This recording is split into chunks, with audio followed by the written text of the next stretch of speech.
Hello students, आइए पढ़ते हैं poem the seven ages of man written by Shakespeare.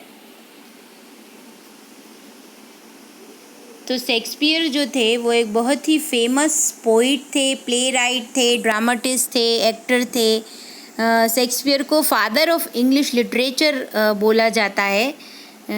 बहुत ही खूबसूरत प्लेज उन्होंने लिखे हैं, फेमस प्लेज उन्होंने लिखे हैं, जिनमें Macbeth, as you like it, Hamlet, Othello, merchant of Venice, बहुत अच्छे अच्छे उनके प्लेस जो हैं जिसके बारे में हम पढ़ते हैं। तो ये जो पोयम है जो हम आगे पढ़ने वाले हैं, ये एक मोनोलॉग हैं जो कि उनके play as you like it में से लिया गया है। और ये पोयम जो है गाई जाती है मिलनकली जैक्स, जो एक उदास जैक्स होता है कैरेक्टर उस प्ले के अंदर, उस नाटक के अंदर एज यू लाइक इट में, वो ये पोयम को गाता है। और मोनोलॉग उसी को कहते हैं, पोयम की वो फॉर्म जो कि स्टेज पे किसी कैरेक्टर के द्वारा गाई जाती है, ऐसी पोयम को मोनोलॉग कहा जाता है।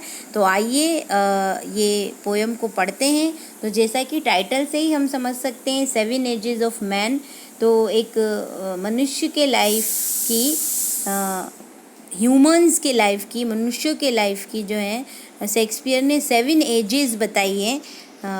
उसी के लिए इस कविता में उन्होंने उसी को डिस्क्राइब किया है। तो आइए पोयम को पढ़ते हैं line by line. All the world is a stage. तो शेक्सपियर कहते हैं कि ये पूरा का पूरा वर्ल्ड जो है ये एक स्टेज है। All man and women are mere players. और सारे man, women, all the human beings, all the people are mere players, वो बस प्लेयर्स हैं, पात्र हैं। They have their exits and entrances. उस स्टेज पे उनकी एंट्रेंस होती है, उनका प्रवेश होता है, उनकी एग्जिट्स होती है। And one man in his time plays many parts. और एक मनुष्य अपने लाइफ टाइम में, एक समय में बहुत सारे रोल प्ले करता है। His acts being seven ages. और उसका जो एक्ट होता है, उसका जो प्ले होता है, उसमें उसकी सेवन एजेस होती है, सेवन रोल वो प्ले करता है, सेवन स्टेजेस होती है उसकी लाइफ की।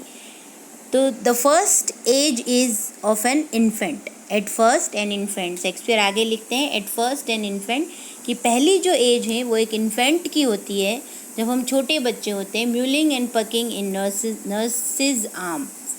तो म्यूलिंग करते हुए, रोते हुए, वॉमिटिंग करते हुए हम नर्स के आर्म में होते हैं, हाथों में होते हैं। Then a whining schoolboy, फिर एक जिद्दी बच्चे की तरह, with his satchel and shining morning face, creeping like a snail unwillingly to school.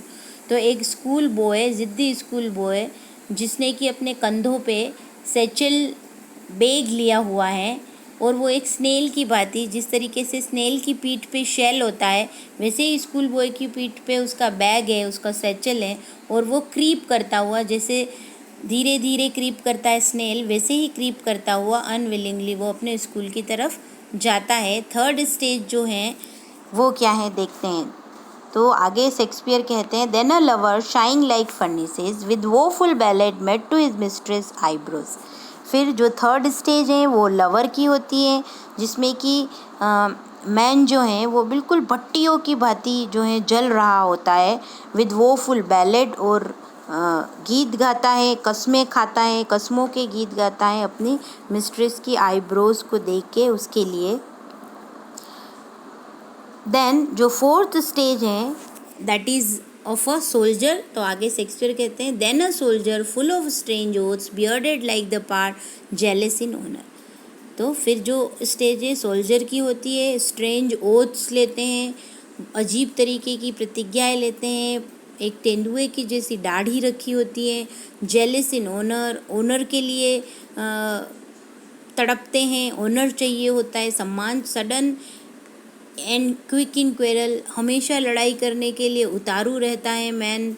Seeking the bubble reputation, और व्यर्थ की रेप्यूटेशन को, बबल की भांति ख़त्म हो जाने वाली रेप्यूटेशन को ढूंढने में लगा रहता है, चाहे वो तोप के मुंह से ही क्यों ना मिले, कैनन के माउथ पे रह के ही क्यों ना मिले, पर वैसी रेपुटेशन मैन को चाहिए होती है, इसलिए उस एज को सोल्जर की एज कहा है।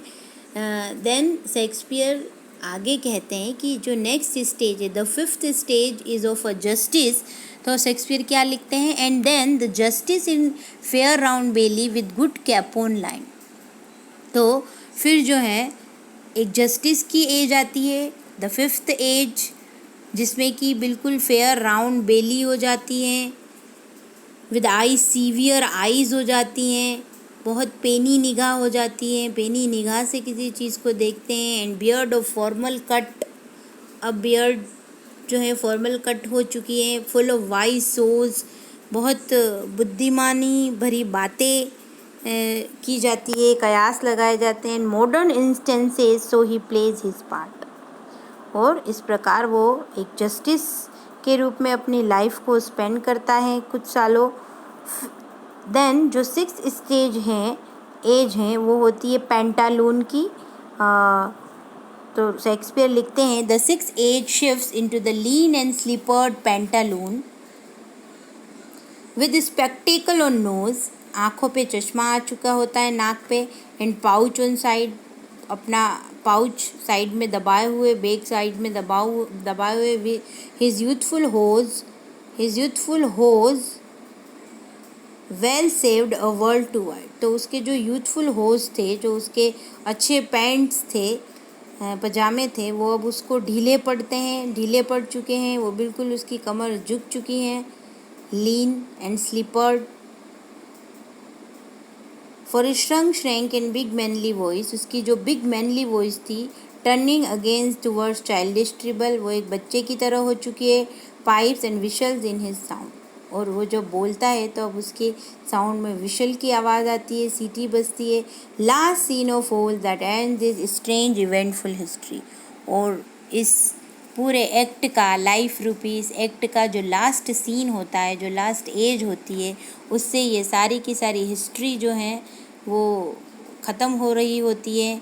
और वो जो एज होती है, that is second childishness, means old age, दूसरा बचपन जो कि ओल्ड एज है। एंड मियर ऑब्लिवियन, बिल्कुल भूलने का स्वभाव हो जाता है इंसान का।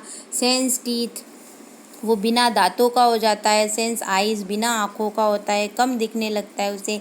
सेंस टेस्टेज, उसका टेस्ट जो है वो बिल्कुल ख़त्म हो चुका होता है। एंड सेंस एवरीथिंग, और सब कुछ जो है ख़त्म हो चुका होता है। तो इस प्रकार जो है ये poem the seven ages of man, ये ह्यूमन की लाइफ की स्टेजेस को डिस्क्राइब करती है। एक बहुत ही खूबसूरत पोयम जो है शेक्सपियर ने लिखी थी उस समय, जो कि बहुत ही रियलिस्टिक लगती है आज के समय में भी। So thank you.